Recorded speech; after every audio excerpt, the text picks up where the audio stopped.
At his budget address, Governor Roden told South Dakota that he could not sugarcoat the reality of next year's budget.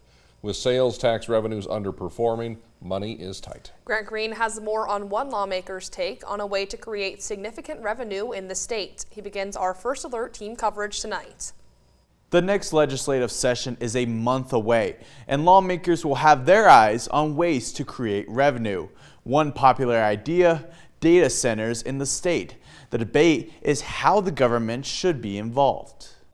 After the governor's budget address, the Freedom Caucus criticized relying on money that technically did not belong to the state.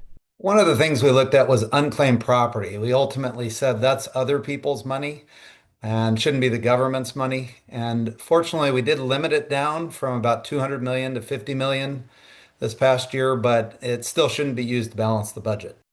Data centers have become a very popular method to try and put money in people's pockets by cutting taxes and creating jobs, but Senator John Carley says the government should not be involved in what comes to the state.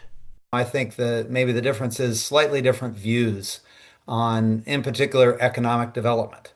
That's been a topic that's been discussed. So, maybe the more conservative Republicans see that economic development is less government, more organic entrepreneurial growth. Senator Jim Melhoff of Pierre sees it differently. I think there is a role for government to basically set the table to bring in businesses that can bring value to South Dakota and bring jobs that our young people can fill. Melhoff says there is a split in schools of thought amongst Republicans in both the House and Senate. However, he and Senator Carley agree that having a citizen legislature that is more in touch with the public makes compromise easier. I think most of us serving in the legislature are here for that purpose, to serve our constituents in the state. I mean, I'm not in this job looking to make a career out of politics. I want to do the best job I can.